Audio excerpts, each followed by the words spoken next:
Bienvenidos una vez más a este video podcast Acá entre NOMS, el lugar en donde convergen la regulación industrial, de comercio exterior y por supuesto los temas de normalización que ahora llamamos infraestructura de la calidad. El día de hoy tenemos un programa realmente especial. Estamos con una invitada de lujo, la única persona que nos puede contar santo y seña de lo que ha pasado en la regulación industrial y de comercio exterior de nuestro país en los últimos 50 años. Es una persona sumamente conocida y realmente esta es una charla sobre la que teníamos mucha expectativa porque pues, es una persona sumamente conocida. Vamos a presentarla, por favor. Marcela, si me haces favor de presentar a nuestra invitada del día de hoy. Rocío Ruiz Chávez es licenciada en Economía por la UNAM, con estudios en Comercio Exterior en el ITAM. Cuenta con más de 40 años de trayectoria en la Secretaría de Economía, donde fue subsecretaria de Industria y Comercio y de Competitividad y Normatividad, participando en el diseño de políticas clave para la industria, el comercio exterior y la normalización. Actualmente es consejera en Corporativo Vesta y asesora en Comercio Exterior y Normalización. Pues muchísimas gracias. Como ya escucharon, nuestra invitada del día de hoy es ni más ni menos que Rocío Ruiz Chávez. Ella ha tenido diversos cargos sumamente relevantes y realmente Rocío refleja pues algo que pudiéramos decir la época de oro de lo que ha tenido una transformación importante, la Secretaría de Industria y Comercio en algún momento, la Secretaría de Comercio y Fomento Industrial en otro momento, la Secretaría de Economía al día de hoy y definitivamente algo que podemos decir es que a Rocío le tocó ser actora, protagonista relevante de todos y cada uno de estos cambios. Por alguna razón le tocó estar en el momento indicado, en el lugar indicado, y vamos en esta charla del día de hoy a tener un paseo por esos diferentes pasajes que hoy no entendemos, la verdad. Es muy común cuando alguien nos platica de comercio internacional o comercio exterior respecto de nuestro país, escuchar la frase de en algún momento todo requería permiso, de repente se tarificaron los permisos, se convirtieron en aranceles, el tema de las maquiladoras, el tema de Pitex, que pues hoy ya quedaron en la prehistoria porque hoy el caballito de batalla es el IMEX, etcétera, etcétera. Bueno, pues todo esto a Rocío le tocó ser la protagonista. Entonces, vamos a platicar con ella. Rocío, muchas gracias por estar en Acá entre NOMS. Muchas gracias por acompañarnos. Y mi primera pregunta, Rocío, sería, Rocío Ruiz Chávez toma la decisión de estudiar la carrera de Economía en la UNAM. Platícanos de esa decisión. ¿Qué te llevó a estudiar Economía, por favor? En clase casi un poquito de conocer muchas cosas, casualidad. La verdad yo no tenía la menor idea de qué era economía. Como muchos estábamos en esa época entrando a la escuela de economía. Pero teníamos un grupo de amigas y había una chica que era muy inteligente, toda su familia destacaba por ser gente muy brillante, que dijo voy a estudiar economía. Y entonces ahí a mis amigas y yo, que éramos tres más, dijimos que es economía, ¿no? Entonces empezamos un poquito a investigar lo que se podía, porque desde afuera yo creo que de todos modos me inscribí sin saber qué era economía. A la hora de la hora, las tres amigas fuimos y nos inscribimos juntas en economía y la que nos había llevado ahí se fue a matemáticas. Entonces, no fue ese día, se quedó dudando y al otro día se escribió en otro lado. Pero bueno, la verdad es que nunca me he arrepentido. Yo creo que la economía te da un panorama muy amplio del país. O sea, tienes que ver con todo, la agricultura, que para mí fue un dolor de cabeza, pero en la secretaría, pero bueno, tienes que ver con el desarrollo industrial, toda la fabricación en México, con las exportaciones y con el área de servicios, Juan, porque no le damos mucha importancia a veces al área de servicios y es un área muy importante en este país. Entonces, siempre estuve muy contenta de haber estudiado la Secretaría de Economía Y ya por ahí del 64, 65, que yo estaba ya por terminar la carrera, decidí empezar a trabajar. Entonces, yo entré a trabajar a un lugar maravilloso, Banco de México. Ok. Estuve un año en Banco de México donde te daban un escritorio precioso, plumas de todos colores, hojas blancas, hojas verdes, donde llenabas las columnas de la estadística, calculadora, porque en esa época no había computadora, pero eran tus calculadoras. Y estoy un año ahí, pero durante el mismo año hice el boletín mensual de Moneda y Bancos, el mismo, cada mes iba yo, recogía papeles en un lado, recogía datos en otro lado, y hacía yo mis cuadros grandes. Terminaba con uno que tenía 12 columnas, que era el resumen de todo lo que había yo ido acumulando. Pero entonces era muy aburrido, la verdad, porque cada mes haces lo mismo, lo mismito. Y entonces una amiga que estaba en economía, en esa época industria y comercio, entonces me dice, oye, ¿por qué no empiezas a trabajar acá? Mira que hacemos esto, que estamos trabajando en el área de industrias, y ¿por qué no empiezas a trabajar acá? Yo dije, pues, no, bueno, la primera semana casi lloro. Un escritorio que no podía yo abrir los cajones porque estaban doblados. ¿Ya te acuerdas tú de esos escritorios de metal ya todos viejos? Entonces no se podían abrir los cajones porque no estaba parejo la silla, evidentemente que ver con mi silla que tenía donde me podía sentar. Aquí apenas podía estar haciendo el equilibrio. Lápices, pues los que llevaras de tu casa, y hojas los que compraras, porque ahí no te daban nada. Pero el tema fue muy interesante, Juan. Yo creo que ahí fue donde a mí me empezó a gustar la economía. Yo estaba en el área, fíjate, estaba yo en el área de comercio exterior, pero luego me cambio al área de industrias. Y ahí fue donde realmente yo empecé a conocer todo el sector industrial. Me tocaron los bienes eléctricos y electrónicos en un momento dado, los programas de fabricación. No sé, bueno, tú eres muy joven para recordar los programas de fabricación, pero en aquella época un programa de fabricación te dejaba importar los componentes con los que ibas a producir. En esa época, no sé, creo que todavía no había televisores, pero radios, artículos eléctricos, electrodomésticos sobre todo, licuadoras y todo eso. Entonces, era un programa de fabricación y tú te comprometías a que esos componentes iban a ser para fabricar algo. Y en su caso, para poderlos exportar. Si exportabas, tenías beneficios adicionales. Había un programa que era el programa de la industria maquiladora, pero en ese momento la industria maquiladora necesita un cambio, porque la industria maquiladora recogía todo lo que eran los braceros que estaban regresando al país, pero se extendió nada más en la frontera. Y ahí los braceros que regresaban a México encontraban trabajo en una industria muy rudimentaria. Realmente era de ensamble. O sea, y productos básicos que se empezaban a tener cierta integración. Pero ahí nace la eléctrica y electrónica, como te digo. Y el único programa que era más o menos más integral y que ya no era para la frontera, sino estaba hecho para el interior del país, fue el decreto de la industria automotriz. O sea, yo creo que fue el primer decreto que se hace para promover la industria. Entonces ahí es como se empiezan a instalar las fábricas, las General Motors, en el este del país, la Chrysler en Toluca, otras en San Luis Potosí.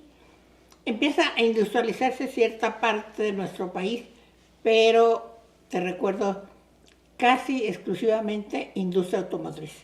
Y un poquito de industria eléctrica y electrónica, con estos programas de fabricación que se inventan.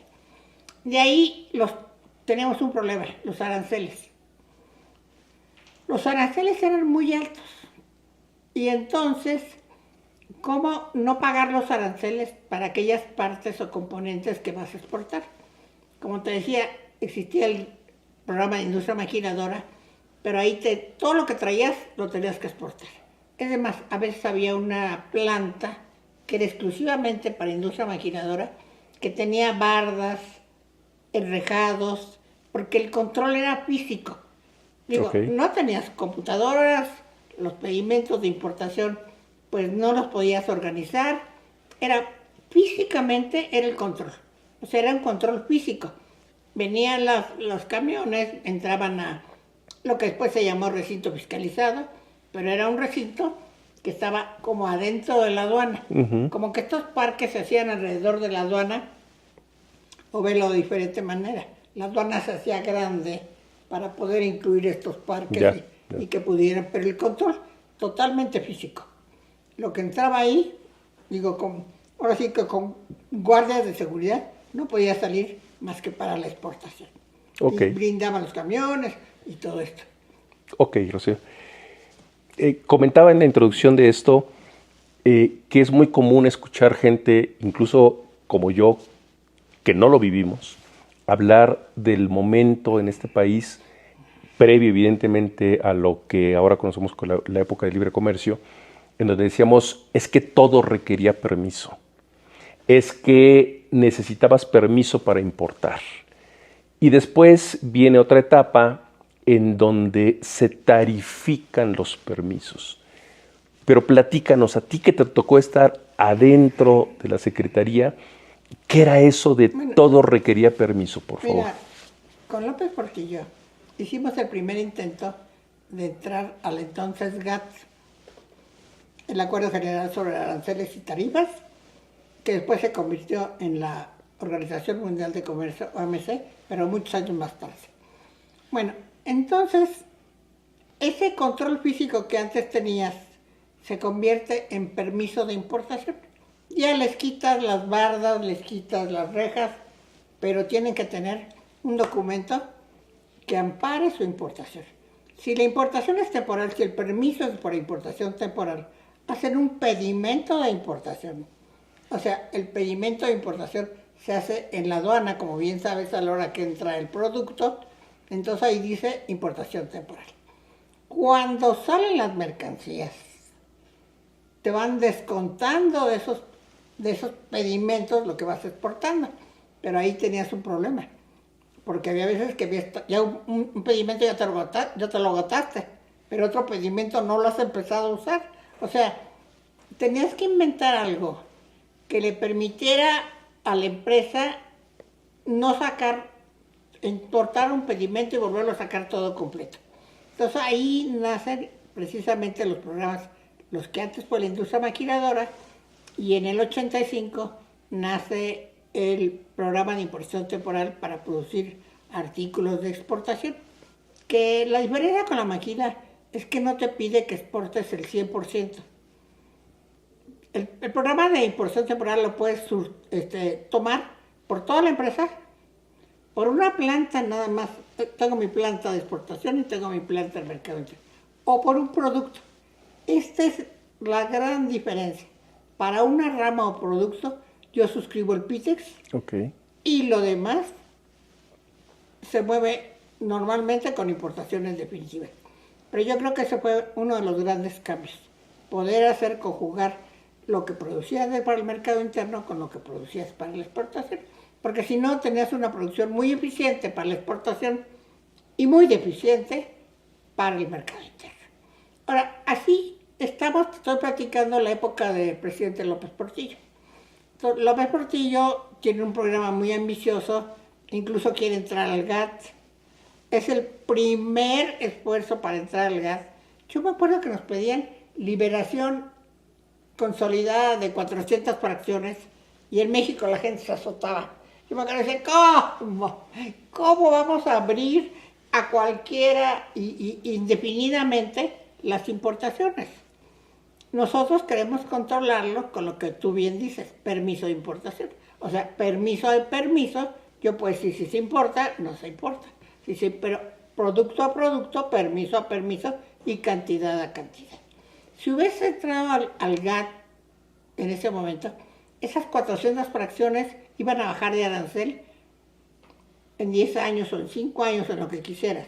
Los programas eran bastante laxos para México.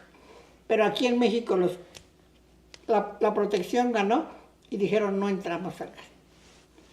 Pero aparte eso se complica con que López Portillo quiere terminar un país en todo lo alto cuando el país se le estaba desmoronando. ¿Por qué? Porque se había caído el precio del petróleo, nuestro país era monoexportador, solo exportábamos petróleo y el petróleo se derrumba creo que a $9.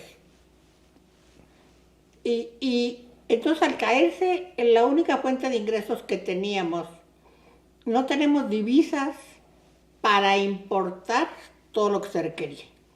Entonces ahí los permisos de importación empiezan a regular todo lo que quieres importar.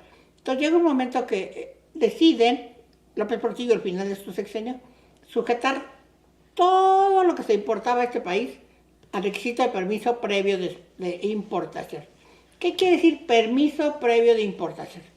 Como su nombre lo indica, previo, antes de importar vas a la Secretaría, solicitas un permiso, no hay criterios claros, no sabes si te lo van a dar, no te lo van a dar.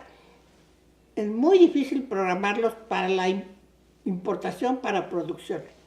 Entonces, lo único que tenías es la máquina o el programa PITEX, que ese sí te permitía más flexibilidad, porque en el PITEX podías importar la maquinaria si exportabas el 30% de tu producción, como ya vimos, o hasta con el 10% te podían dar un programa PITEX. Pero entonces empiezan a conjugar dos sistemas, dijéramos, las empresas que están en el sector externo, las empresas que están en el sector interno. Pero López Portillo, con la crisis que tiene de petróleo, de repente dice, un día de un informe presidencial, cuando los informes presidenciales eran los 1 de septiembre, su último informe dice, todo requiere permiso de importación a partir de hoy. Y el decreto se publicó hoy en el Diario Oficial. O sea, lo prepararon en la noche y lo sacaron para que estuviera. La nacionalización de la banca. ¿Te acuerdas la frase muy famosa de López Portillo? Ya nos saquearon, no nos volverán a saquear. Entonces, nacionaliza todos los bancos y mete en aquel momento lo que nunca habíamos vivido, un control de cambios. ¿Qué significa un control de cambios?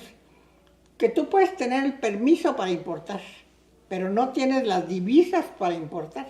El tipo de cambio se convierte en un tipo de cambio libre y un tipo de cambio controlado.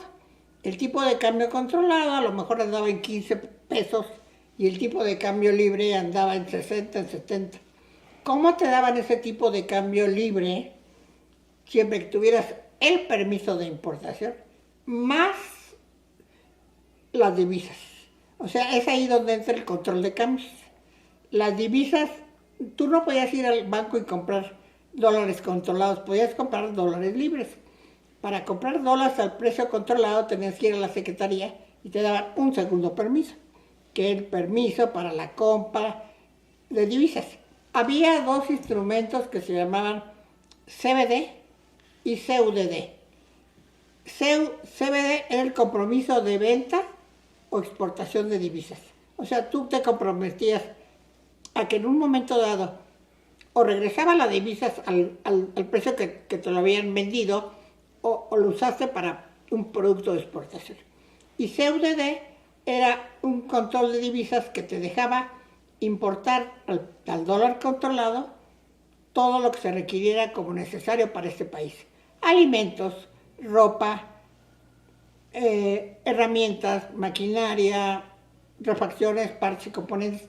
Pero todo es un entramado complicadísimo, porque ¿quién decide? Había un comité de control de cambios, Banco de México, Industria y Comercio, pero había que meter criterios. Poco a poco se meten criterios para ver a quién sí le doy, a quién no le doy. Tampoco se puede decir, bueno, al que vino mañana y me encontró de buenas sí le damos, pero al que vino en un momento dado donde el país está faltando divisas no le voy a dar, porque entonces no hay la seguridad para producir. Claro. Y acuérdate que las divisas eran necesarias para producir lo que se produce para venta en México, para alimentos, para ropa, para bienes, materiales para la construcción. Yo me acuerdo, todos los aceros requerían permiso. O sea, tú no podías hacer una construcción si no tenías el permiso de importación. Para el cemento, para las varillas, para los vidrios, para la madera, para todo. Y no podías hacer un alimento si no tenías los requerimientos, ¿no? Y pongo como ejemplo el acero, porque aparte de que es un sector que tú conoces bien, se me hace difícil pensar en una rama que no ocupe el acero como materia prima. Sí. Muy horizontal, muy transversal. Cuando si vas a fabricar muebles, necesitas acero. Si vas a construir una casa, necesitas acero. Si vas a utilizar herramientas, producir herramientas, necesitas acero.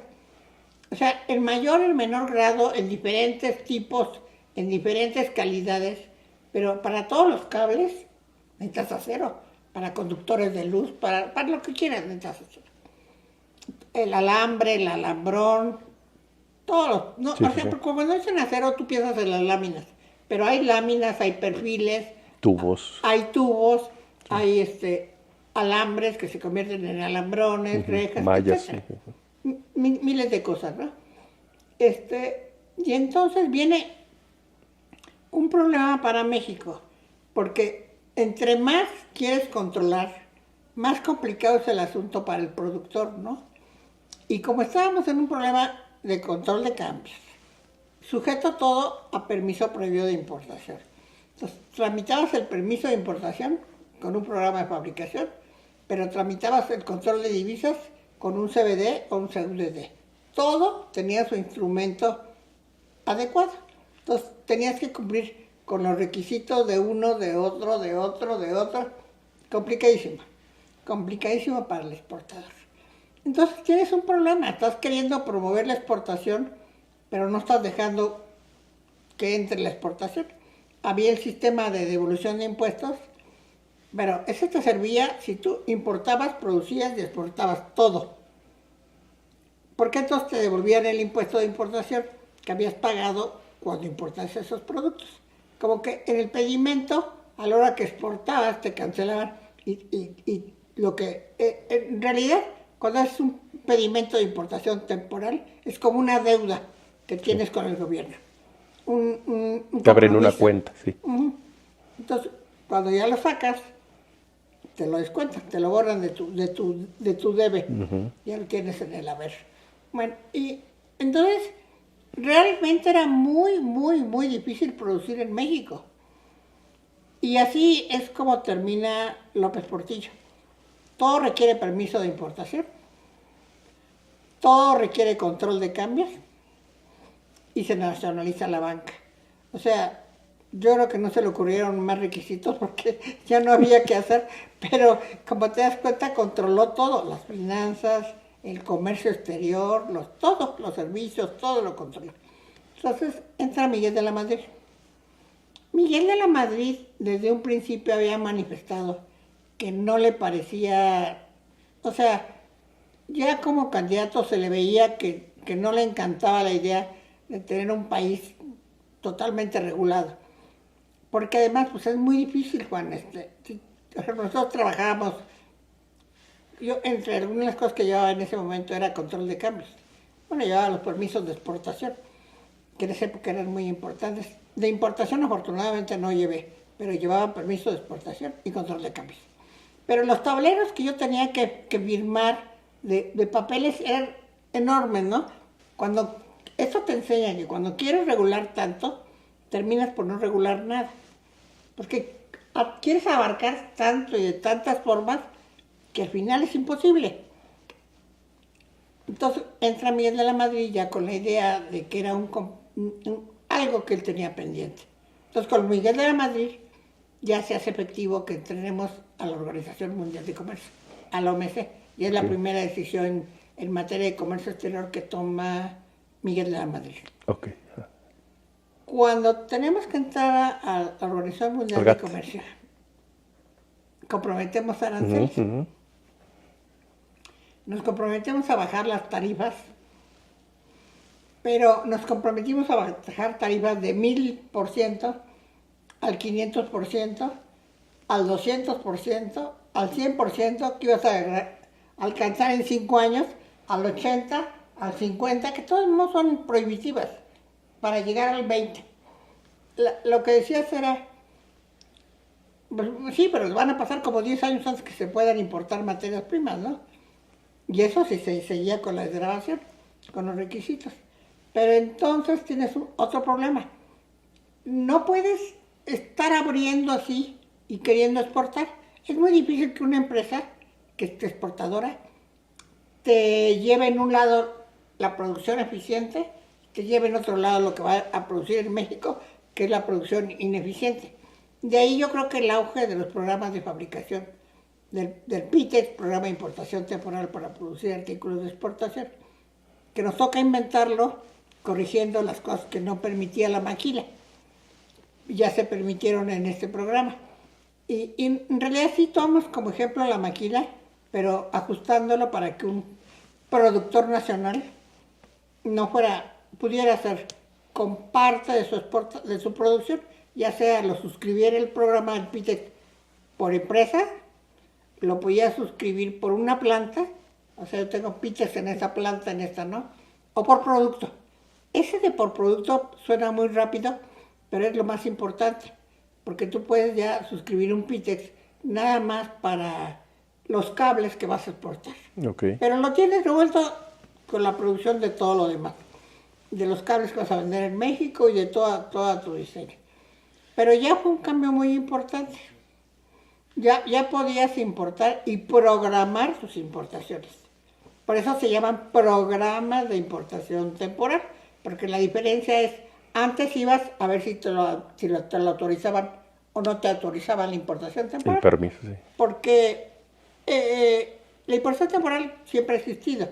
Digo, hasta cuando nada más lo traían para ferias, para exposiciones, o productos que entraban en México en tránsito, pero para producir en México y exportar es la primera vez que se permite, ¿no? Ok. Entonces, yo creo que ese cambio fue muy importante, pero a Miguel de la Madrid se le presenta la idea de ir desgravando paulatinamente. Pero hay cosas que Miguel de la Madrid ni nadie podía prever en este país. Nadie podía meter en una política industrial el hecho que en 85 íbamos a tener un temblor. Digo, terremoto. Por muy sabio que seas, nadie podía inventar un temblor, y menos de la magnitud que fue el temblor. En México, la Ciudad de México siempre ha habido temblores, pero en esa época fue un temblor muy fuerte, creo que magnitud 8.5, pero sobre todo para las estructuras que había en ese momento. Sí. Ahora dices, bueno, yo tengo ahora yo produzco una varilla que es flexible para cuando vienen los temblores.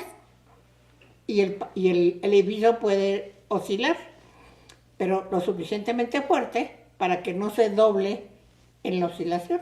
Pero en aquella época, pues venía un temblor fuerte y la varilla se doblaba y se desplomaron los edificios. Entonces, a la hora que se desploman los edificios no respetan nada. Se desploman hospitales, se explotan escuelas, se desploman casas, pero también se desploma edificio de la Secretaría. Entonces, en aquella época ya teníamos una computadora, pero era una computadora. Era lo que le llamaban el sistema, que era una computadora grandísima, no me acuerdo la marca, pero tú debes recordarte aquí, no tú, a lo mejor todavía Sí, no. no llegaste a ver esas máquinas. Pero era un cuarto frío, porque la maquinaria tenía que estar en un cuarto frío, pero solo cabía una máquina. Y se sacaba lo que ellos llamaban la producción, porque esa máquina daba los permisos de importación con hojas, esas verdes largas, sí, que tenían hoyitos en las orillas, sí, entonces se imprimían al dar vuelta, pero era una máquina. O sea, muchos años, bueno, no muchos años después, ahorita pasamos al otro paso, pero en ese momento el permiso de importación era una complicación brutal. Entonces se empieza a abrir la economía. Te digo que Miguel de la Madrid piensa en que primero abramos para insumos, luego para componentes, luego para productos de consumo final. Pero con el terremoto, con el temblor, nos quedamos también sin divisas. ¿Quién le va a prestar dinero a un país que se le cayeron los bancos, se le cayeron todos los sistemas de cómputo? Los sistemas de cómputo fueron lo que más perdimos. Y entonces ahí tienes que hacer un cambio donde por ahí del año 86 Miguel de la Madrid dice vamos a bajar los aranceles. hace un programa de 1000 a 500, 500 a 100, 100 a 20. Pero le gana la fuerza, la inercia, la presión de la economía. Y resulta que un sábado, o sea, nosotros nos desayunamos el lunes con la noticia, con una tarifa donde todo se le quita el permiso de importación. A todo. Mucho más libre que ahorita, pero mucho más. Y se le ponen aranceles del 20 al producto terminado, del 15 a los componentes, del 10 a los insumos, y para la materia prima muy básica, el 5%. O sea, en unos aranceles que ni ahorita tenemos tan libres. O sea, fue la época donde su país ha estado más abierto que nunca, ¿no? Porque tuvimos que reaccionar ante una emergencia. Después ya el tiempo se ha encargado de ir subiendo aranceles y de descomponer este buen camino que llevábamos. Pero se bajan los aranceles así, porque fue físicamente imposible manejar los permisos de importación. Físicamente. Wow.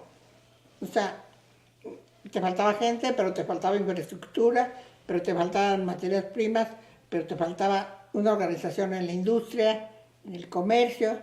O sea, y a fuerza, de alguna forma, se implementa una política de fomento industrial.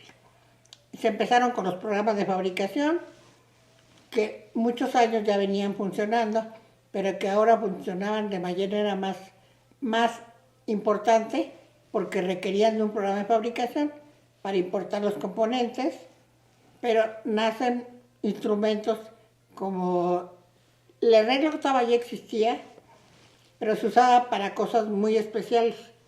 O sea, la regla octava te permite importar, siempre y cuando justifiques la exportación posterior, pero aquí se usa para la exportación. Yeah.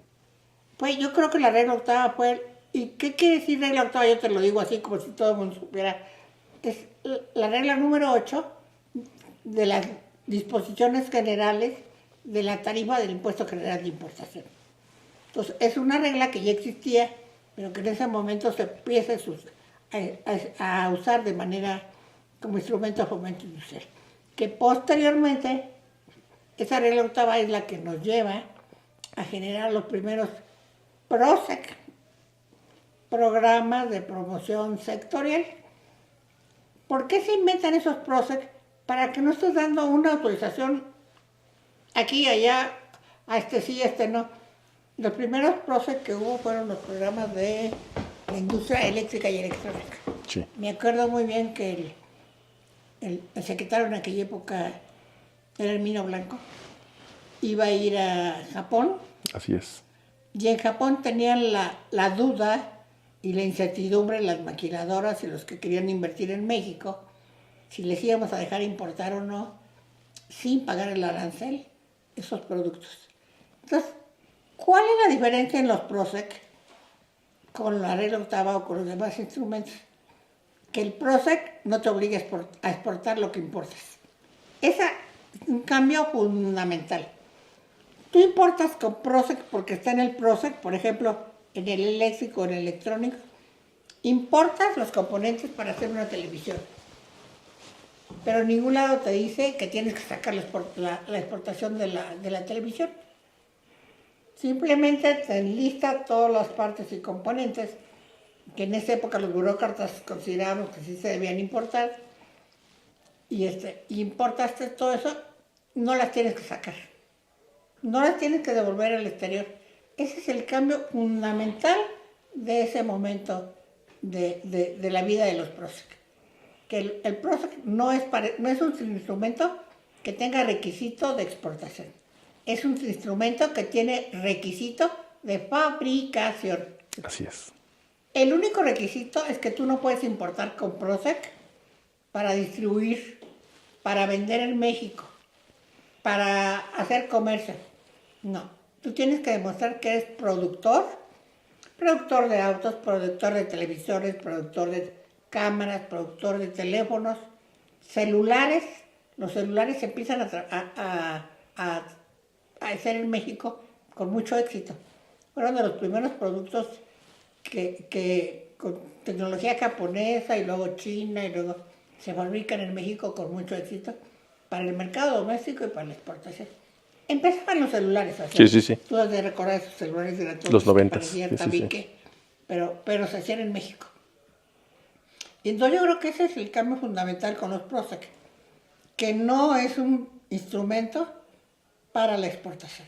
Ya habíamos recorrido la ley de usar nuevas innecesarias, el decreto de importación temporal, los Proceq. Ya habíamos recorrido todos aquellos instrumentos que siempre tuvieron el requisito de exportación. Cuando llegamos a los Proceq, ya no hay requisito de exportación. Entonces ahí se empieza la liberación. Sí. Por sectores. Pero ahí se empieza la apertura. Ahí realmente es cuando empieza la apertura comercial en México.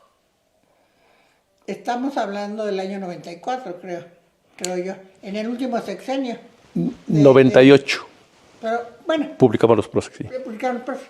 Pero se empieza en ese sexenio, que empieza en 94, que son los últimos 6 años de 1900. Sí. En ese sexenio, te digo, Herminio Blanco era El secretario. de Economía. Sí. Jaime Serra estuvo un ratito en Hacienda, que no tenemos por qué comentar, pero mucha gente en su momento lo conoció como el error de diciembre.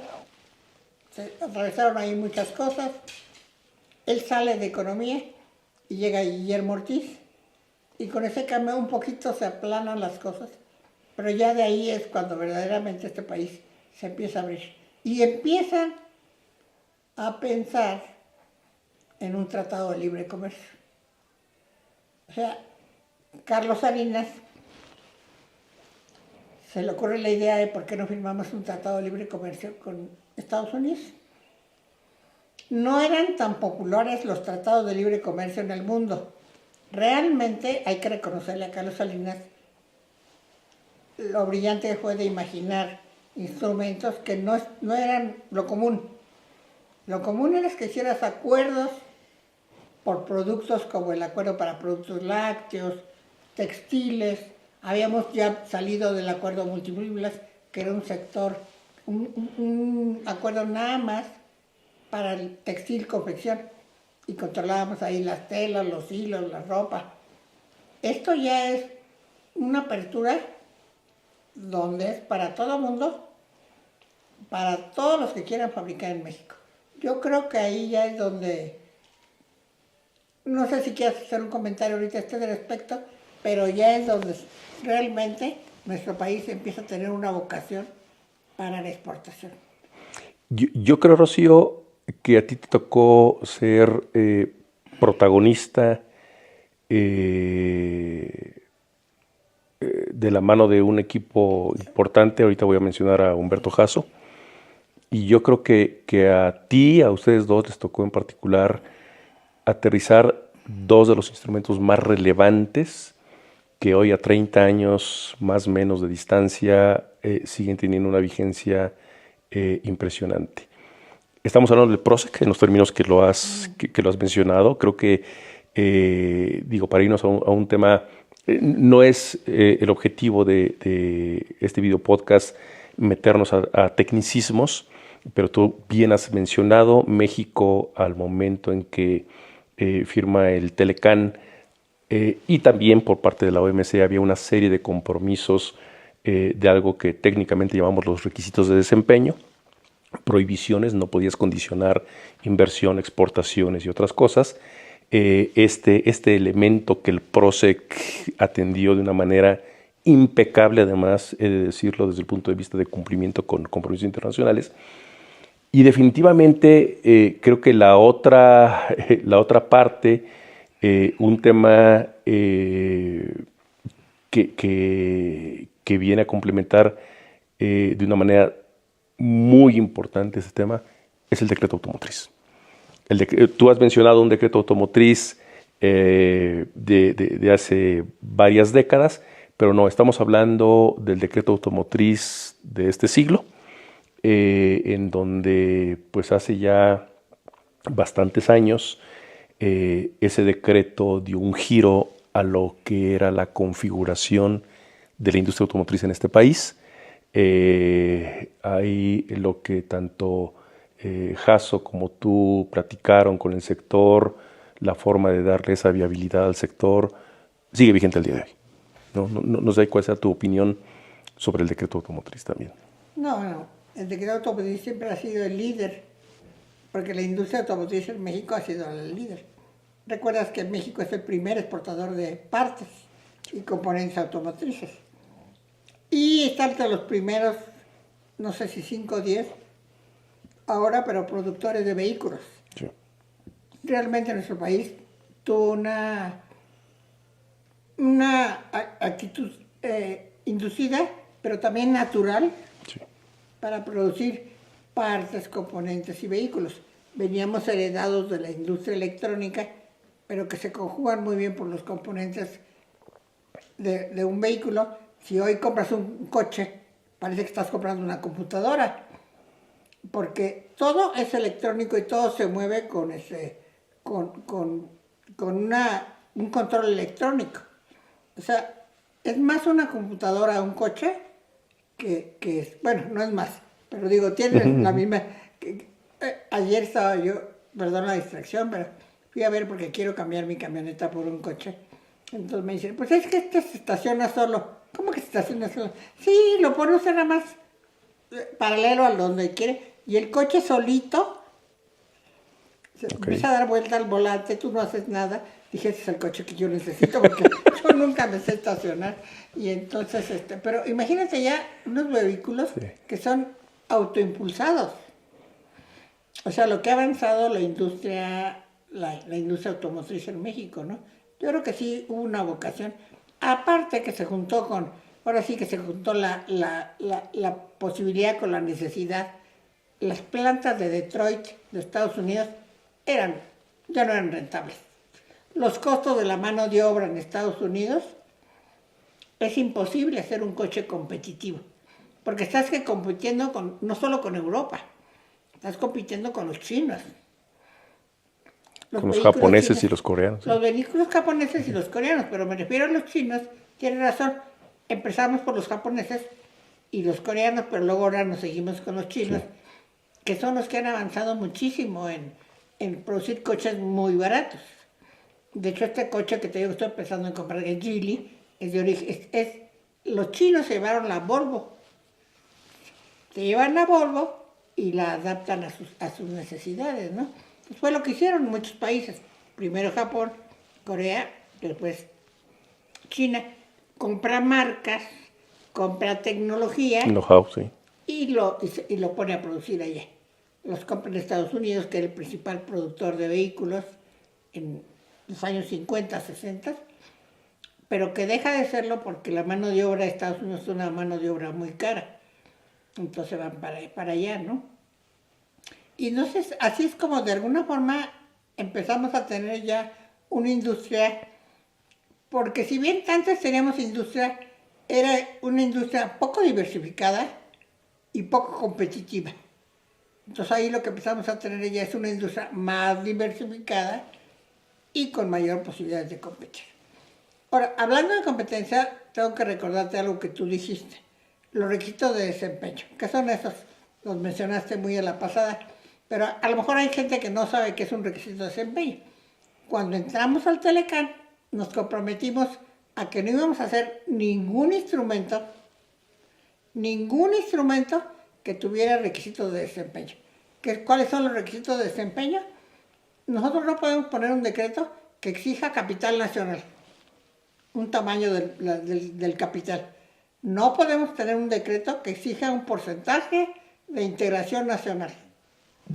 No podemos tener un decreto que prohíba un porcentaje de venta en México. Esos son los requisitos de desempeño, ¿no? Que en realidad lo que hacen es que no te dejan, o sea, te administran la política que puedes hacer en México, a tal grado que tú lo puedes hacer, pero tienes que cuidar todos estos requisitos con los cuales tienes que cumplir, ¿no? Que no son menores. Y luego otro artículo que yo creo que fue muy importante es el artículo 303, que yo nada más para acordarme de él y para aprendérmelo y para entender que ya es el 303, me pasé meses. Pero después me pasé años viajando a la frontera, viajando a Monterrey, viajando, pero fueron años, Sí. de explicarle a los industriales qué era el 303. Porque el 303 te dice, no podrás darle un trato preferencial a ninguna importación que posteriormente vayas a reexportar, que vayas a revender, que vayas a meter a ningún tratamiento posterior, ¿no? Entonces, ese 303 es muy complejo, porque te da prohibiciones que parecen muy lógicas. Ah, pues sí, lo que yo traje para exportar tiene que ser para exportar. Sí, nada más que aplícalo ya en el día a día cuando tienes productos que están conviviendo, como ya quedamos, de exportación y producto nacional. Tienes que llevar un control. Para entonces, afortunadamente, ya existen las computadoras, los pedimentos de exportación electrónicos, ya donde quiera. Yo me acuerdo que empezó una empresa a venderte un sistema para controlar el 303. Tú lo conociste. Sí, sí. No le hacemos propaganda ahorita, pero empezó una empresa y al rato ya salieron muchas empresas que te vendían paquetes ya hechos. Ya no los tenías que hacer en tu empresa, hechos para controlar el 303. Y bueno, ahorita que ya está todo abierto, pues ya perdió importancia el 303, porque tienes un tratado de libre comercio con Estados Unidos, que en los primeros 5 años se desgravaba más para ellos. Estados Unidos desgravaba más que nosotros. En realidad fue muy buena negociación. Los primeros 5 años agarramos toda la apertura de ellos y nosotros casi no abrimos nada. Pero ya en los siguientes 10 años y los siguientes 10 años, pues ya llegamos a arancel cero en todos los productos. Salvo raras excepciones, pero el comercio entre Estados Unidos y México es arancel cero. Claro que tienes que demostrar que el origen del producto es Estados Unidos o es México, ¿no? Para mandarlo a Estados Unidos tienes la regla de origen, que quiere decir, este producto, para considerarse que es hecho en México, tiene que tener por lo menos 60% de contenido nacional o regional, incluyendo la proveeduría de Estados Unidos. Eso es lo que se convierte en las reglas de origen, que es un capítulo, yo creo que es el más importante del Tratado de Libre Comercio de América del Norte, donde te fija la regla de origen para todos los productos. Y esas reglas de origen fueron cambiando en el tiempo, pero al final todas las reglas de origen negociadas en el Telecán te llevan arancel cero o libre comercio entre los dos países, siempre y cuando demuestres con un certificado de origen que ese producto es hecho en México o es hecho en México con productos provenientes de Estados Unidos o de Canadá, porque ya ahí el Telecán es de México, Estados Unidos y Canadá, que ahora parece ser que quieren darle diferente tono a lo que tenemos con Estados Unidos, pero bueno, mientras vemos qué se decide y por dónde se van, tenemos un tratado que es trilateral, que eso es muy importante, porque Canadá tenía problemas para muchos productos estadounidenses, por ejemplo los lácteos. Sí. Yo me acuerdo que Canadá no dejaba entrar lácteos norteamericanos. Y bueno, a la hora que desaparecen esas regulaciones que son arancelarias, porque si tú te das cuenta, todas se miden por el arancel, empiezan a nacer las regulaciones no arancelarias. ¿Qué quiere decir? Que son regulaciones que no dependen del arancel. Las regulaciones no arancelarias típicamente te las puedes ver en una norma. Ahí es donde caemos a desarrollar y se vuelven importantes las normas oficiales mexicanas. Y luego las normas que se llamaron normas mexicanas o NMX. Las normas oficiales mexicanas las debe cumplir todo el mundo. Todo el mundo que quiere comprar un producto, venderlo, usarlo, cambiarlo, ponerlo de insumo, tiene que, si existe la norma para ese producto, tienes que usarla, demostrar que cumple con la norma establecida para ese producto. Y de ahí nacen las empresas evaluadoras de la conformidad. Al principio, cuando yo oí eso de evaluación de la conformidad, yo decía, es otro de los temas que a mí me costaron mucho trabajo. Porque lo único que quiere decir es que cumples las condiciones conforme a lo establecido en la regla de origen, ya sea de componentes o de porcentaje de producción en el país, pero ahí se vuelven importantes todas las regulaciones no arancelarias, que para mí la más importante son las normas. Claro. Las normas oficiales mexicanas que las quiere cumplir todo el mundo, para comprar, para vender, para producir, para transferir. Y las normas mexicanas, que son obligatorias, o hasta donde me quedé así eran, para las licitaciones. Si una secretaría o un departamento de Estado quiere hacer un concurso, el requisito mínimo es la norma mexicana. Ese es el requisito mínimo que tiene que cumplir para un concurso, para una compra de gobierno. Pero yo creo que ahí es donde los aranceles pues ya no tenían importancia y donde se convierten en una regulación muy importante. Más seleccionada que los aranceles, más refinada y mucho más tardada, ¿eh? Sí. Hay normas que en 10 años no las han sacado. Creo que la norma de leche se tardó 10 años en salir. No es tan fácil. Decían que en este país es más fácil modificar la Constitución que una norma. Ah, sí. Muy buena frase. Sí, está más fácil modificar la Constitución que una norma oficial mexicana. Sí, no sé por qué, pero cada vez ese afán regulador, que yo creo que nacemos con él cuando somos autoridad, o nos nace ahí, o digo, yo siempre estuve en contra de eso, pero en lo general, el que llega a funcionario público quiere controlar cuando no cree o no piensa que reglas generales son mucho mejores que las reglas particulares, ¿no? Pero ese afán que traemos de controlar directamente lo que tenemos, pues es lo que nos ha llevado a normas oficiales mexicanas y a normas mexicanas. Y a otros instrumentos que tú debes de conocer mejor que yo. Rocío, déjame regresar a un tema que nos comentaste hace un momento. Y digo, la verdad es que tú eres un personaje muy conocido en el medio.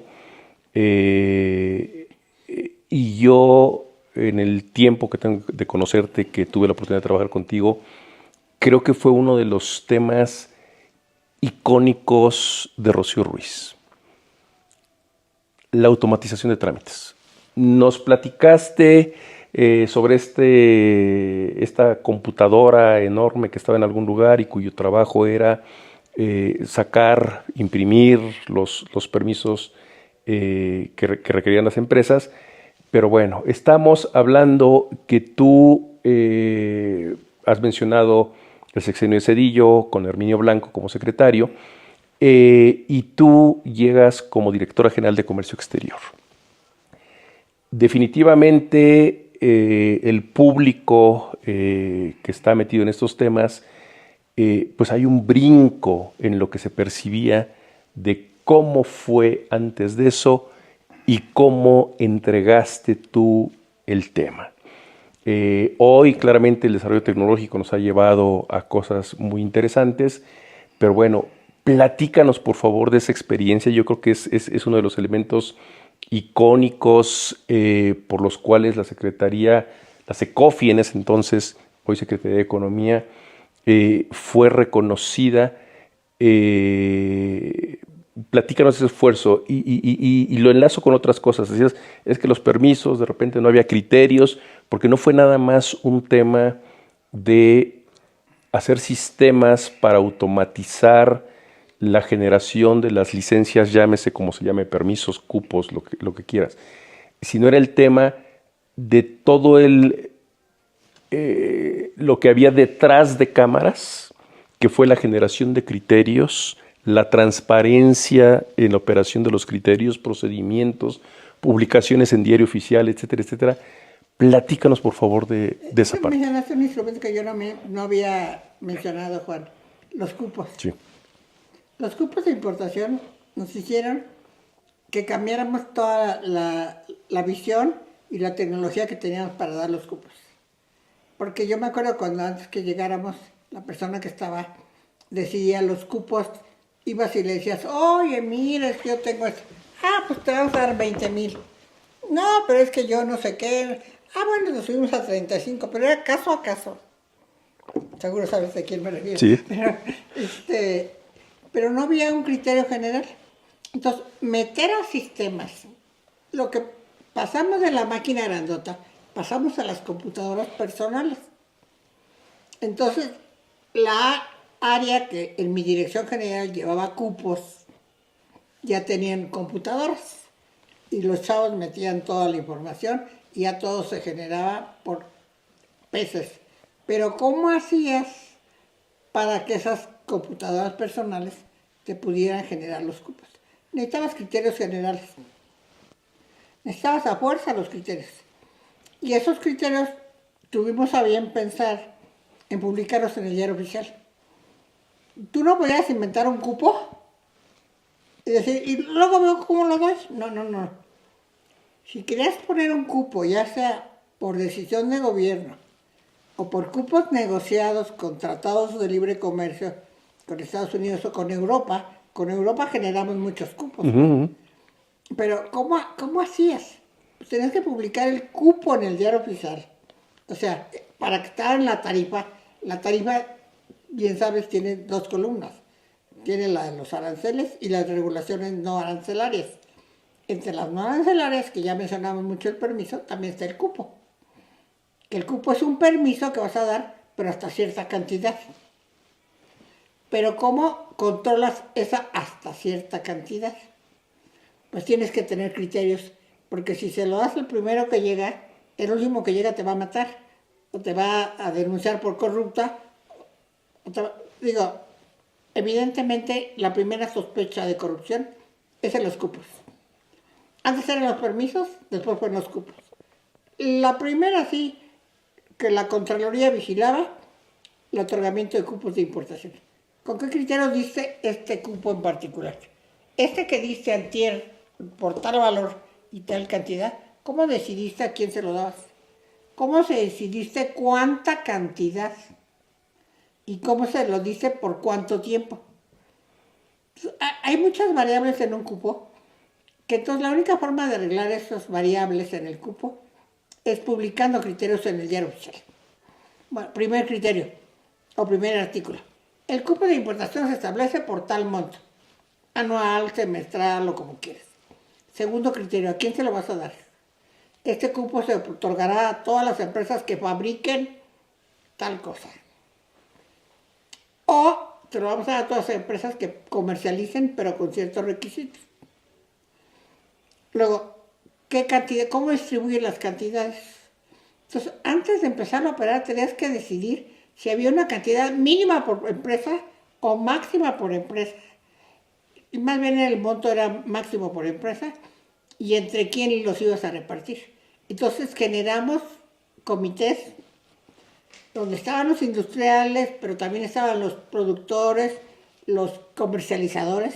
O sea, el cupo no se lo puede dar nada más al que lo produce. Muchas veces necesita dárselo mayoritariamente a quien lo comercializa, dependiendo de qué sea, ¿no? Sí. Y los cupos que yo me acuerdo que eran peleadísimos, los primeros que había, eran los de la frontera, ¿no?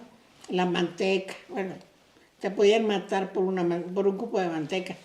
Y tanto cuando implementamos el 303 como cuando implementamos la administración de cupos por computadoras y con criterios, pues mis viajes a la frontera eran cada mes. O sea, yo cada vez que iba a Tijuana, a veces que hacíamos, tú me acompañaste alguna vez, nos íbamos Tijuana, Mexicali, Ciudad Juárez, terminamos en Matamoros. Humberto Jasso me acompañó muchas veces a esas giras que hacíamos, que eran terribles porque las empresas siempre están viendo que te lo vas a transar. Parten del principio de que puedes ahorrar mal. Entonces te piden que cómo vas a hacerlo, por qué lo vas a hacer, con quién lo vas a hacer. Cupos de llantas usadas. Si repartir algo que era una materia prima es difícil, repartir llantas y llantas usadas, en primera es hora de la frontera, porque ahí tenían esa costumbre. Sí. En la frontera usaban llantas usadas. Yo así, en mi vida se me hubiera corrido a comprar una llanta usada para mi coche, pero en la frontera era lo que se usaba. Importaban el coche usado, pero luego importaban la llanta usada. Y como en Estados Unidos las dejaban en mejores condiciones que las que dejaban en México, bueno, reparte llantas usadas. Yo me acuerdo de un viaje, me da mucha risa, perdón que esta anécdota muy personal. Yo llego al aeropuerto de Tijuana y de ahí me llevan los organizadores a uno de los hoteles en un salón. Afuera había la gente, pero así una multitud con palos. Dije, los cuatro me van a matar, esperando a ver qué decidíamos sobre los cupos de importación de productos usados. Eran los importadores de llantas usadas. Entramos a esa reunión, sobre todo llanta usada. Entramos a esa reunión, pues, ¿qué habría sido? Yo bajo del avión a las 9, lo que me llevó ahí, a esa reunión a las 11. Y era la 1, las 2, las 3, las 4 y no nos poníamos de acuerdo en la cantidad. Porque yo lo que quería era bajar la cantidad de importar llantas usadas. Me acuerdo que eran como 600,000 o una cosa así. Entonces, yo quería bajarla por lo menos a 550,000. No tanto por los 50,000, sino por ir sentando el precedente de que esa importación iba a desaparecer algún día. Paulatinamente, pero iba a desaparecer la llanta usada, ¿no? Porque es contaminante, por los accidentes, miles de razones. Pero entramos a las 9, entonces yo como hay de la 1 a las 2 de la tarde que acostumbraban comer por allá, yo tenía la opción de parar y irnos a comer o dejarlo que compráramos comida para... Yo dije, no, aquí nos quedamos y nos quedamos todos sin comer, porque es la única forma que podemos sacar un acuerdo. Digo, entre más van pasando las horas y más vas teniendo la necesidad de comer y sigues, yo no le di creo que más que agua, ni siquiera refresco, pura agua. Y yo dije, pues ya esa fue una estrategia decidida para poder cerrar esa cuenta. Pero eran unos maratones, creo que a las 6 de la tarde, 7 de la noche, terminamos, acordamos la cuota y la forma de repartirla. Y ya nos fuimos a comer todos muy, muy animosamente, ¿no? Pero no hay peor cosa que repartir un cupo. Pero si este es de algo usado, es lo peor que te puede pasar en la vida. Y a mí me tocó administrar cupos, cuotas, permisos, aranceles. O sea, parece ser que yo me cambiaba de lugar en la secretaría, pero yo me llevaba conmigo los aranceles y las cuotas. De veras, en serio, no sé si te acuerdas, pero un área de comercios se divide, se quedan unas cosas, yo me cambio a otra, pues se van conmigo todos los instrumentos. Y luego que van conmigo los PROSEC, y así me siguieron hasta que yo llego a ser subsecretaria en el año con el presidente Fox. Sí, con Fox. 2001. Empiezo a ser subsecretaria, pero dentro de las direcciones generales, donde estuviste tú en alguna, se me manejaban todos estos instrumentos. En una llevaba yo normas, en otra llevaba yo permisos, cupos, cuotas, que era comercio exterior, en otra llevaba yo la regulación de inversión extranjera, que no hemos platicado, parece muy fácil, pero tampoco es tan fácil ver los requisitos que se le ponen a la inversión extranjera para venir a producir a México. Cuando empezamos, pues lo que queríamos era que viniera la inversión extranjera. Después nos volvimos muy regulatorios. Es como la ley del péndulo, ¿no? Pues, no. Si quiere venir inversión extranjera, tiene que exportar, tiene que generar tantos empleos, tiene que hacer esto, tiene que hacer lo otro. Y lo negociábamos empresa por empresa, un absurdo.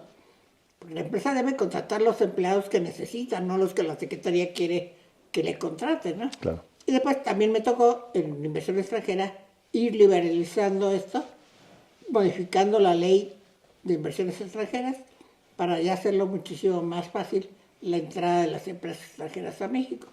Pero bueno, creo que a mí me encantaron todos los... No hemos platicado, porque ya tu programa se va a llevar como 3 horas, pero de normatividad mercantil.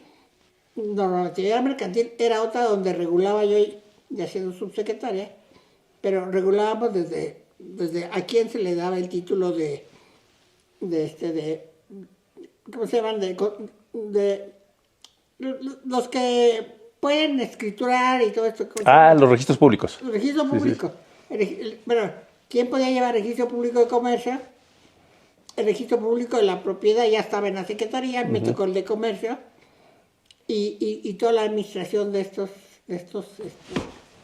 ¿a quién se lo das? ¿A quién no se lo das? Por eso digo que a mí, yo creo que, y eso fueron los últimos 18 años, porque estuve 3 sexenios en la Secretaría como subsecretaria, con el presidente Fox, con el presidente Calderón, con el presidente Peña, y ya cuando termina el presidente Peña es cuando yo salgo ya de la Secretaría, después de haberme echado algo que no era muy usual, 18 años como subsecretaria. Sí. Déjame regresar, Rocío, a un punto que me interesa nos platiques, porque definitivamente creo que más allá de que tuviste la oportunidad, el privilegio de estar en varios temas, sin duda alguna la mayor parte de tu ADN es comercio exterior. Y te comentaba sobre el tema de los trámites electrónicos, el CISEX que te tocó desarrollar, pero hay un punto que también me gustaría que nos platicaras, que va de la mano con esto. Cuando tú fuiste directora general de Comercio Exterior, no solo te correspondió el tema de la automatización de los trámites en su gestión interna dentro de la Secretaría y hacia el usuario, sino un punto que de repente suele pasar desapercibido es la famosa conectividad con aduanas. Tu contraparte en la Secretaría de Hacienda era Pepe Guzmán. José Guzmán. Francisco Gil Díaz era el subsecretario. Francisco Gil Díaz era una persona que yo admiré muchísimo y además entendía perfectamente bien lo que nosotros queríamos hacer. Nosotros hablábamos con Gil Díaz, que primero fue subsecretario y luego fue secretario, y él agarrando la idea daba la instrucción de que lo implementáramos con los de abajo. Sí. ¿Cómo era este tema? Digo, porque claramente te tocó ser artífice de esa conectividad, se le llamaba de muchas maneras la validación que se hacía, y quizás aquí valga que nos puedas platicar un poquito, hoy que hablamos de validadores, prevalidadores, candados electrónicos, es que no siempre fue así, es que eso no había, es que tú bien has dicho, y quizás ahí sea también interesante recordar esto, las primeras tecnologías que te tocó instrumentar para la administración de permisos y de cupos eran unas tarjetas que le entregabas a la empresa y que se requería un software especial con los agentes aduanales para que fueran haciendo descargos, tipo pues, la tecnología que hoy tenemos con una terminal punto de venta en donde pones tu tarjeta de débito y te va haciendo descuentos, pero no solo era eso era con el agente aduanal. Pero ahora, ¿cómo saber que si a la empresa le habías dado 100, en la aduana no importa de más? Porque al final de cuentas, de poco servía una política de tipo industrial o comercial en donde determinas un cupo, como lo que has dicho, o das un permiso, pero en la aduana pasaba todo. ¿Cómo fue esto? ¿Qué recuerdas de esto, Rocío? Bueno, primero que nada tuvimos que sistematizar nosotros. Pero segundo, y igual de importante, teníamos que sistematizar en aduanas. Sí. O sea, la Dirección General de Aduanas tenía que ir al paso que íbamos nosotros. Y no iban al paso que íbamos nosotros. Porque ellos tenían sus prioridades en el control. O sea, nosotros teníamos unos y ellos tenían otros. Pero nosotros lo que queríamos es que con nuestros instrumentos siguieran nuestros criterios. Con los instrumentos de ellos podían hacer lo que quisieran.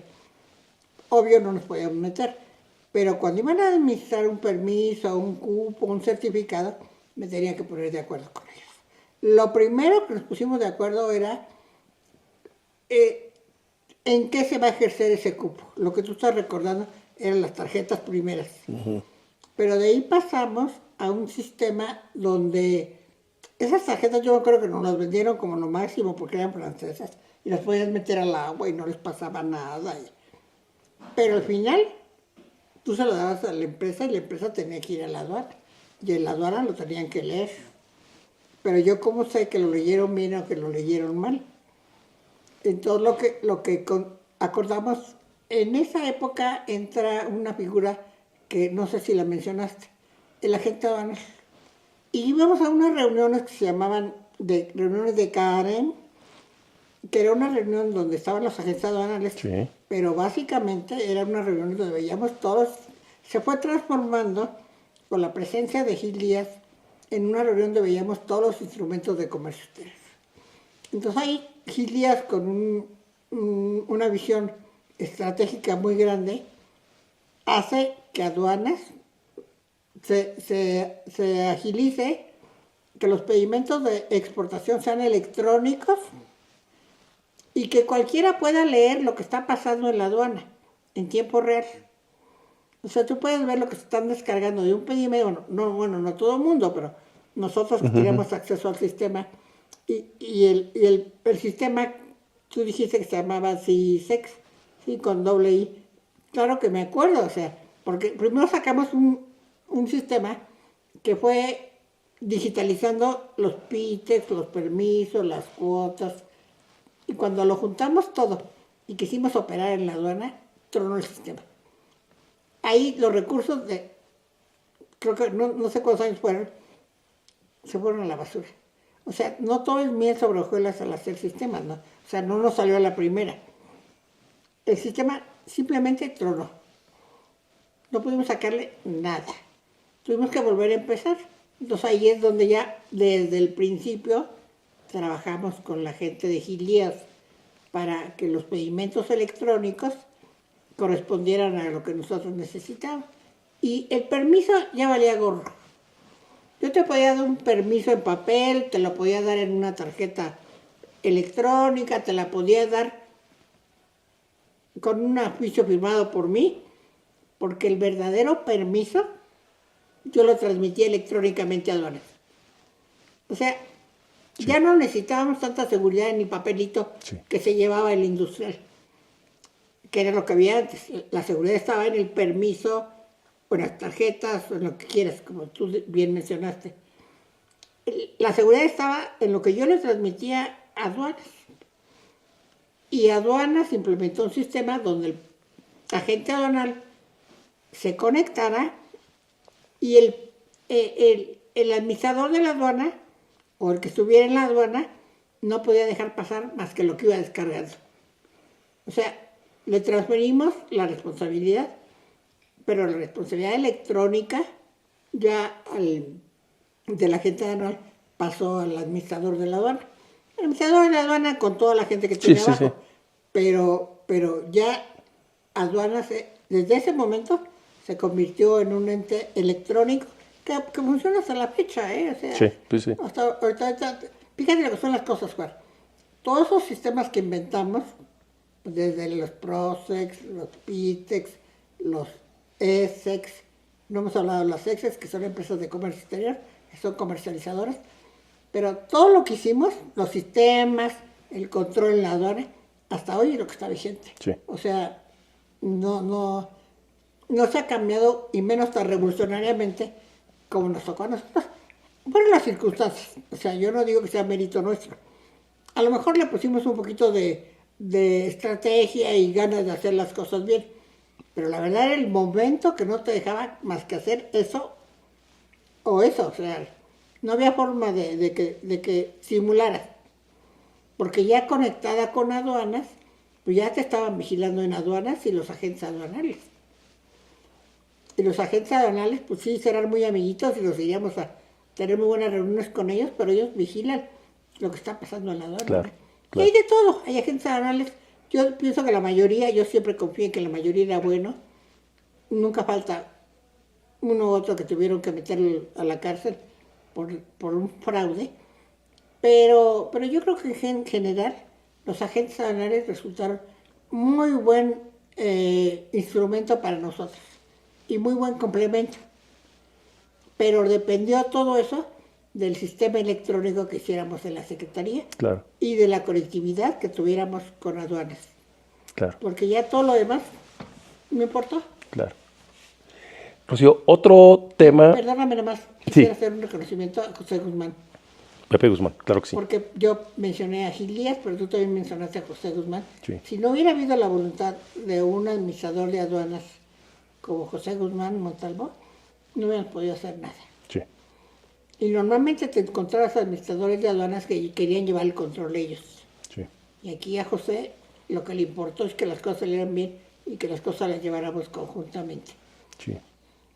Que de hecho, en esa etapa, si estamos hablando del sexenio de Zedillo, Pepe Guzmán no era todavía el general, No, era el central. Era uno de los administradores centrales, administrador de aduanas. pero el más visible para El nosotros. central, Sí, era central, sí, no era el general, sí, era el central de aduanas. sí, Pero ahí nos ayudó muchísimo. Mucho. Y después pues llega director general. sí, Y también está Fanny Orán, Angélica sí, que sí. nos ayudó mucho claro. a trabajar con él. Y ya de ahí todo era cómo cambiamos el sistema, cómo lo mejorábamos, cómo lo implementábamos, pero ya nunca se volvió a hablar de otro tipo de regulaciones, ¿no? Claro. Físicas. Sí, sí. Decías, y bien decías, no hemos hablado de Essex, y ahí va la pregunta. Platícanos cuál era esta lógica de estos programas que están en el museo, ¿ya? Altex Essex, ¿cuál era la lógica en aquel momento? Nos has platicado un poco sobre el Pitex, su origen, Maquila, pero también me gustaría que nos contaras qué sucedió, qué te tocó ver desde dentro de la Secretaría para llegar a esta convergencia de Maquila y Pitex que dio origen al IMEX. A final de cuentas, si hoy quizás hablamos de Pitex, ya las nuevas generaciones no van a tener idea de qué es eso, pero cómo llegamos al IMEX, porque es interesante. Sí. Bueno, yo creo que fue las circunstancias, como te digo muchas veces, me han forzado a mí a hacer una cosa. Y resulta que yo llevaba en la misma dirección maquiladoras y llevaba Pitex. Entonces, no era posible que yo tuviera unos criterios aquí y otros criterios allá. No era posible que yo llevara un sistema para Pitex y un sistema para Maquila. Y aunque yo había inventado los Pitex, no las maquiladoras, los Pitex, y todo el mundo decían que eran mis hijos consentidos, en un momento dado tenía que darle el mismo trámite, el mismo trato. Entonces juntamos el instrumento de Maquila con el instrumento de Pitex, hicimos el IMEX, que es la industria maquiladora, manufacturera y de servicios de exportación. Sí. Ahí se suman dos cosas. En las maquilas nunca quisieron pedir su nombre, por eso en el IMEX lo conservamos, porque nuestra idea era empresas de exportación. No. Entonces dejamos industria maquiladora, manufacturera, que eso es importante, porque no era ya lo, como te digo, se habían convertido en la industria nacional que exportaba un poco de su producción, y de servicios de exportación. Con los servicios fueron la primera maquiladora que hubo en México. Por los años 60, que hacía los boletos. Las cuponeras. Los cupones para que daban en el súper, era lo primero que se hizo en México. Entonces, pero los servicios con el tiempo no tuvieron mucha relevancia o no les daban la relevancia que tenían. Entonces nosotros pusimos el nombre expreso de servicios precisamente para que pudiéramos incluir todas las empresas que prestaban servicios. Había muchísimas en la frontera. Sí. Las que presentaban servicios hasta de limpieza de hospitales, teníamos de todo. Bueno, uno de los productos muy exitosos que tuvimos en la frontera fue la producción de instrumentos médicos. Los aparatos ortopédicos para las piernas, Sí. las manos falsas. Prótesis. Que necesitaban prótesis, que necesitaban mucha tecnología, ahí las empezamos a hacer. O sea, fueron los primeros sectores que salieron. Pero entonces los servicios volvemos a que es un punto muy importante y de ahí nacieron el darle un registro a las empresas que nada más comercializaban. El ejemplo que se tomó en México, que después lo cambiamos mucho, no fue muy exitoso, pero existían en Japón, tú debes recordar, algo que se llamaba las Sogososas. Eran 7 o 9 grandes empresas que manejaban todo el comercio exterior de Japón. Todo. Pero ellos tenían un beneficio. les habían dado la exclusiva para importar el petróleo a Japón.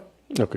Como sabes, Japón no produce petróleo, importaba, entonces se los dan a ellas, entonces esas empresas se vuelven multimillonarias, porque con lo que ganan para la compra por la compra y venta en Japón de petróleo, financian la compra y exportación de otros productos. Entonces ahí es donde se diversifican esas empresas, porque se vuelven no solo las importadoras del petróleo, sino las exportadoras de Japón. Y es cuando viene el boom de las empresas japonesas exportadoras de electrónicos, todas las marcas que conoces japonesas, desde la Sony, Hitachi, la que quieras, y después se vuelven marcas coreanas, ¿no? Las que empiezan a competir mucho en el mundo. Y México lo que hace es traer la tecnología y producir en México las televisiones, ya fuera con la marca Sony, con la marca Hitachi o con la marca que quisieras, igual que los coches, ¿no? Sí. Que los empezamos a producir, pero con marcas provenientes de Estados Unidos en aquella época, de Detroit. Los eléctricos y electrónicos eran con marcas japonesas, luego marcas coreanas y últimamente, recientemente, marcas chinas. Y así fue como nos extendimos, ¿no? Claro. Ya con ánimo de no extendernos más y de empezar a cerrar esta charla, Rocío, como bien lo has comentado, en el sexenio del presidente Peña Nieto, regresas con Ildefonso Guajardo a la Secretaría de Economía.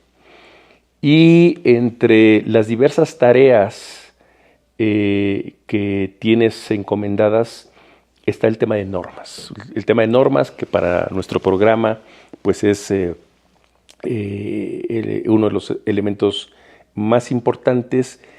Y me gustaría conocer tu opinión, Rocío, desde tu perspectiva, ¿cuál es el sentir de la industria respecto de las normas? Y te pongo un comentario sobre la mesa. De repente pareciera que hay industria que le ha entendido al tema de las normas, que entiende su importancia y participa muy activamente, pero por otro lado ves muchos otros que o bien hay cierta apatía o de plano hay animadversión hacia el tema de las normas.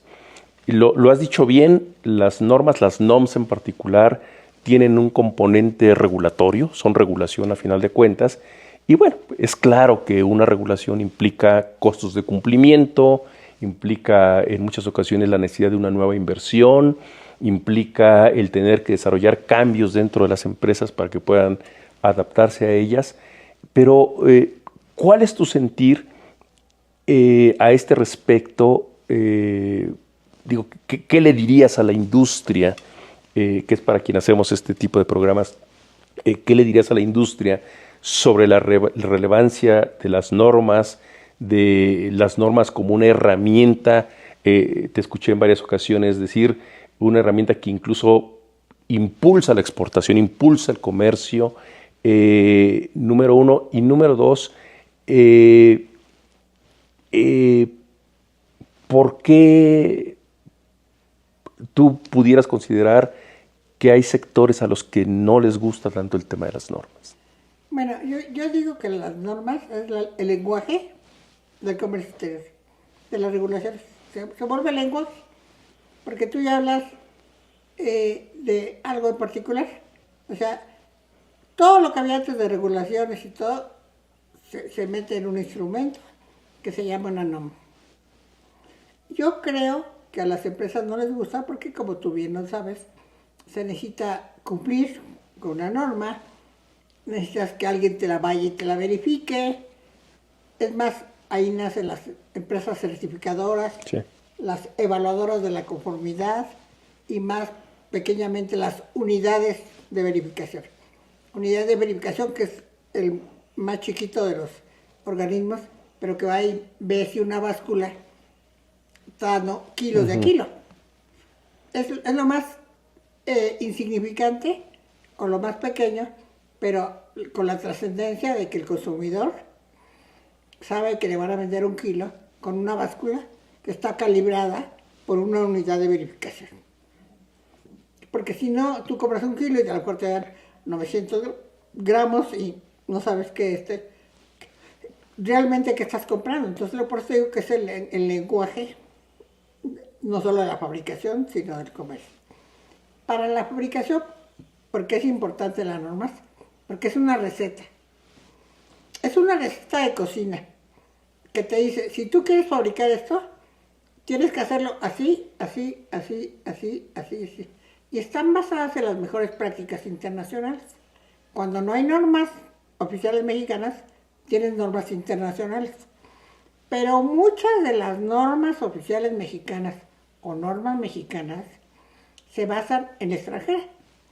Internacional. Copian, la adaptan, la mexicanizan o la condicionan para que se pueda producir en México. Pero te da una igualdad en el comercio. Tú estás compitiendo en un comercio. Tú vendedor de perfiles, o tú vendedor de vidrios, o tú vendedor de muebles, estás compitiendo en un comercio, o tú vendedor de alimentos. Entonces, ¿cómo estás seguro de que lo que está vendiendo tu competidor es lo mismo? Fíjate en la norma de yogurt, algo tan común. Se tardó años en salir. ¿Por qué, Juan? Porque los ganaderos querían que el yogurt te diera un contenido de grasa del 30%. O sea, más grasa que productos vegetales. ¿Por qué grasa? Porque la grasa es la leche. Entonces, el productor de yogur lo que quiere es que se consuma más leche. Entonces, ahí el comité donde estudió la norma, que también una norma que nos llevó mucho tiempo, estaban los ganaderos que decían, no, tiene que ser más del 30% el consumo de grasa, el contenido de grasa. Y los que producían yogur, los Danone o Yoplait o el que quieras, pedían menos, querían 15%, porque eso es lo más caro. O sea, la parte más cara de producir un yogur es la grasa, es el contenido proteínico que tiene el producto. Entonces, ahí tienes que hacer una mezcla donde intervienen mucho los técnicos. Yo creo que ahí las normas sí requieren más de técnicos, laboratorios, que hay muchos laboratorios, que tampoco habíamos hablado de ellos, pero hay laboratorios que certifican las normas. Pero para el consumidor es básico, porque cuando tú compras un yogur, tienes que saber qué estás comprando, qué hay detrás de un yogur. O sea, entonces, para mí, las normas lo que son es un instrumento que protege al consumidor. Yeah. Que no lo han visto así, lo han visto como un regulador de industria, pero para mí es un protector del comercio. Porque al final tú vas y compras algo y ves el contenido que tiene de azúcar, de almidones. O sea, muchas veces la leche te están dando almidones. Muchas veces la norma de leche es tan estricta porque muchas veces te venden cosas que no son leche. Okay. ¿Tú te acuerdas ¿cómo se llamaban los triangulitos que daba con Azupo? La repartición de los desayunos. Sí. Estaban unos triangulitos. Sí. No era leche. No importa, Juan. No era leche, pero tenía más proteína o igual proteína que la leche. Pero no eran de leche. Te lo daban en los desayunos canales pensando que era leche. Tú te lo tomabas pensando que era leche. Y de sabores y ves. No. Eran grasas o sólidos como lácteos, productos lácteos, pero no era leche. Para que tú le puedas llamar leche a un producto, tiene que tener ciertas cantidades ya de las fórmulas que dicen los ganaderos, ¿no? No necesariamente el 100% es líquido proveniente de la vaca, pero gran mayoría viene de un líquido que... Pero ya le meten conservadores, porque si no, si te venden a ti 1 litro de leche de la vaca a tu casa, se te descompuso en el camino, ¿no? Sí. Entonces le meten conservadores, le meten muchas cosas y variedades, ¿no? Hay deslactosada. Ahora vas al súper y quieres comprar una leche y encuentras 20 marcas diferentes, ¿no? O tipos. Y para cada uno de esos hay una norma, Juan. Porque una es deslactosada, otra es con semicrema, con crema completa, con media crema, con... ahora, hablando de las cremas, también la cantidad es infinita. O sea, lácteos, ya sea yogur, crema, leche o lo que quieras, ahí las normas yo creo que son de lo más importante porque permiten la variedad, pero también te permiten que sepas qué estás comprando como consumidor y qué estás vendiendo, ¿no? Ahora, no eran malos los desayunos escolares, lo quiero aclarar porque dejé la idea de que eran malos. No, porque esas proteínas a veces son hasta más fáciles de digerir que las de la leche y tienen el mismo efecto. Nutricionalmente eran muy buenas y era justo te daban lo que necesitabas, ¿no? Pero la norma lo que hace es diferenciarte el producto. Bueno, hay normas muy famosas como el tequila, como la de mezcal, que también llevaron años. ¿Qué parte del tequila tiene que ser del agave azul tequilana Weber? Pero de ese agave, a lo mejor hay esos agaves muy buenos y que te dan un destilado magnífico, con iguales propiedades. Pero el tequila hace una norma que dice, para llamarse tequila, es que es como si te dieran la regla para poder tener un nombre. Lo que te está dando una norma es el nombre. Entonces te dicen, tiene que tener un 60% de agave azul tequilana Weber, porque si no, no es tequila. Es aguardiente y es de agave, pero no es tequila. Y así nace el mezcal, que ahí tienen más variedad. El mezcal te permite muchos agaves. Muchas hasta raicillas que dicen, o productos como la charanda de Morelia, ya son regionales, que los hacen con otro producto, ¿no? Sí. Y que es lo mismo, es un destilado. Pero la norma lo que te dice no solo es de dónde proviene la materia prima, sino cómo lo produces. O sea, cuánto tiempo tiene que tener en la destilación el producto. El producto te queda cuánto tiempo pasa envasado en barricas, ya una vez procesado. La barrica le da la suavidad, pero también a veces el color. ¿Te acuerdas que el añejo es amarillo? Es el color de la madera, del barril que lo toma. Pero ese es lo que te está diciendo, es el tiempo que estuvo reposando, pues se llama reposado, o añejo, o como le quieras llamar, pero te va dando una gran variedad. Y yo creo que el tequila es de los productos que una norma, es más, el que te puede dar el ejemplo de lo que puede hacer una norma con un producto. O sea, que es desde algo que no se puede llamar tequila hasta algo que tiene muchas características, ¿no?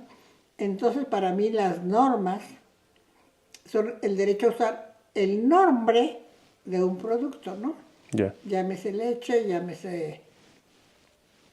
Bueno, no te puedo decir televisores porque eso ya las normas electrónicas son de componentes y calidad. Se van refinando, ¿no? Yo te puse el ejemplo más básico para que todo el mundo pueda entender, o sea, un programa dirigido a toda clase de público.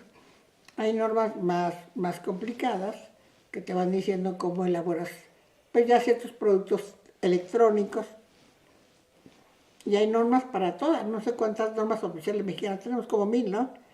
No son tantas. Sí, como 600. Sí. Pero normas mexicanas debemos tener 5000 o no sé cuántas. Más o menos, sí. Porque las normas oficiales mexicanas tienen una regulación, tienen un comité específico donde se hace el análisis, el estudio, las pruebas del laboratorio. Y las normas mexicanas son normas más flexibles, ¿no? Esa nada más es una receta de producción para que le puedas llamar norma mexicana, ¿no? O estándares. Que en el mundo se le llama estándares, que es un estándar de producción. En México le inventamos normas mexicanas, no sé por qué, pero Realmente ahora creo que la nueva ley ha vuelto al nombre de estándares, aunque no ha salido el reglamento, pero la nueva ley ya habla de normas oficiales y de estándares. Así es. Rocío, ha sido un privilegio platicar contigo. Creo que hemos abusado un poquito de tu tiempo, me da mucha pena.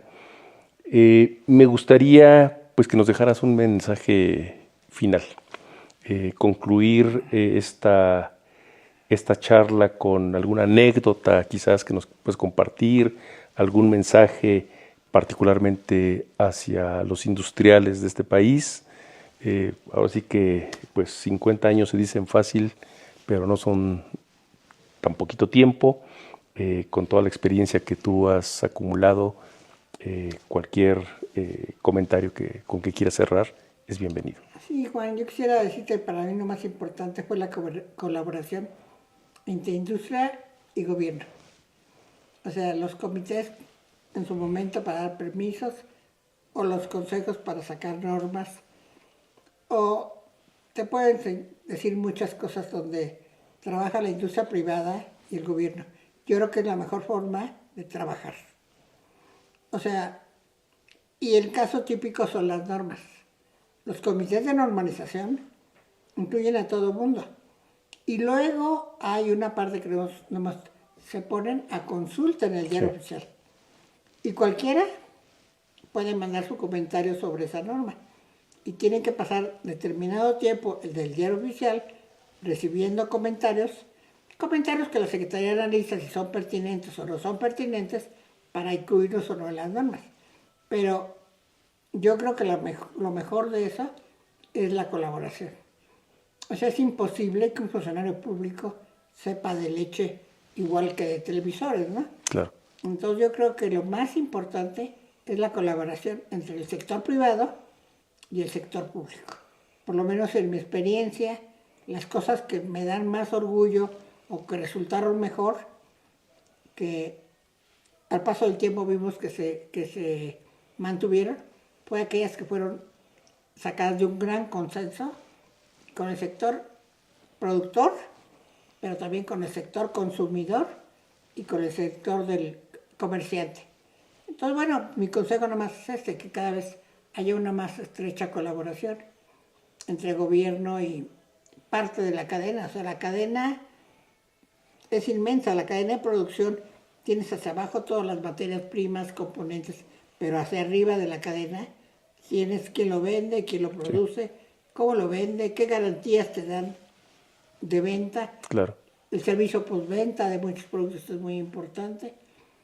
Entonces yo creo que eso, la cadena que se forma para sacar una norma y la cadena que se forma después de haber sacado una norma. Y muchas gracias a ti por permitirme recordar tiempos que fueron los disfruté muchísimo. Yo creo que parte de que me fuera bien en la Secretaría, yo disfrutaba mucho mi trabajo.